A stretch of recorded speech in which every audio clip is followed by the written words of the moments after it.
Udi's Cosmic Proverbs 17. Out on the ragged edge of the Orion Arm, where rogue planets drifted like forgotten ghosts and mining colonies clung to asteroid belts like barnacles on a derelict hull, the freighter, enduring light, carved its slow path through the void.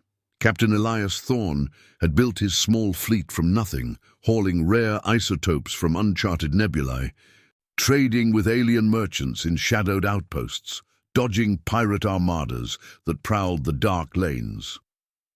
His ship was no sleek courier, it was a battered workhorse, its holds often brimming with the fruits of hard-won deals.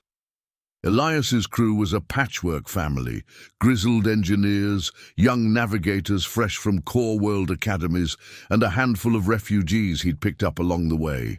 But the heart of the ship, the one who kept its rhythm steady amid the chaos of deep space, was his wife, Mira.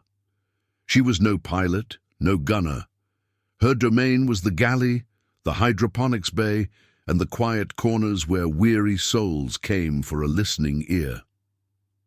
Mira moved through the ship like a gentle current, her presence calm and unassuming, her words few but weighted with insight, born of years, watching the stars claim the foolish and reward the patient.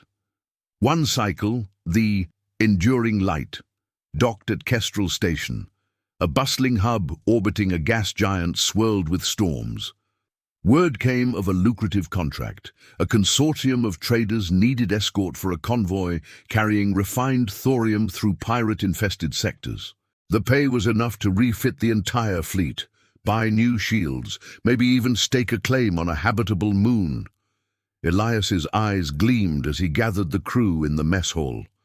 His eldest son, Ronan, leaned forward eagerly. Ronan had his father's fire, quick to act, hungry for glory. "This is our chance, father. We take the job, smash any raiders that show, and we'll feast like kings. Imagine the credits rolling in." The younger crew murmured agreement, visions of full holds and shore leave dancing in their heads. But Mira sat at the edge of the table, mending a torn jumpsuit, her needle moving in steady rhythm. She didn't raise her voice.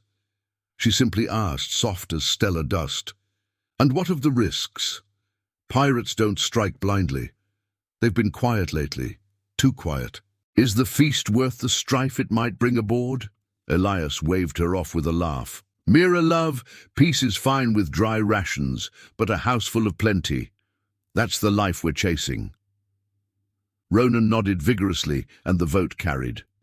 They signed the contract. The convoy set out, a string of bulky haulers guarded by the Enduring Light and a few hired guns. At first all was calm. The nebulae glowed softly. Alien traders hailed them with offers of spice and song. But in the shadow of a rogue planet, the pirates struck like a meteor storm. Blasters flared, torpedoes lit the void. Ronan's hot blood led him to charge ahead, ignoring formation, pursuing a fleeing raider into an ambush. The Enduring Light took heavy damage.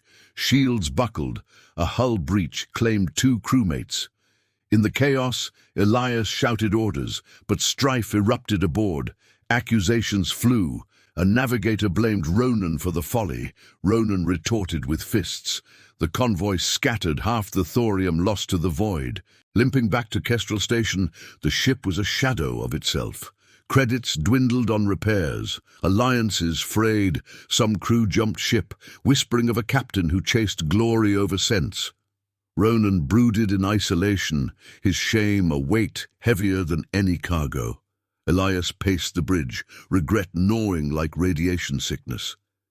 In the quiet hours, Mira found him there, staring at the stars. She placed a hand on his shoulder, her touch light but steady. Better a dry crust shared in peace than a hold crammed with riches amid quarreling, she murmured, echoing an old frontier saying she'd carried from her colony days. The wise heart knows when to restrain words and impulses. A glad spirit heals the body, but crushed joy dries the bones. Elias turned to her, the fire in his eyes dimmed. He thought of the lost friends, the fractured crew. Then gently he called the remnants together. No grand speeches. Instead, he listened as grievances aired, covering old wounds rather than stirring them anew. Ronan, hearing his mother's quiet counsel in the galley later, "A true companion loves at all times, and kin is born for adversity," returned to his father, not with excuses, but with apology. Slowly, the enduring light mended. They took smaller hauls, honest runs through safer lanes. A wise old engineer, long overlooked, stepped up to guide repairs, earning respect that bridged old divides. Strife faded, replaced by the quiet hum of unity.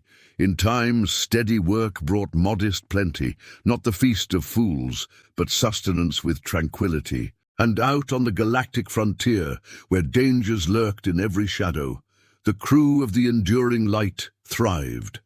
They forged lasting bonds with traders, navigated perils with caution, and found peace even in the vast emptiness. For in heeding that gentle voice, the steady presence that whispered restraint and illuminated the better path, they discovered the enduring light was not in fleeting riches, but in wisdom's quiet glow.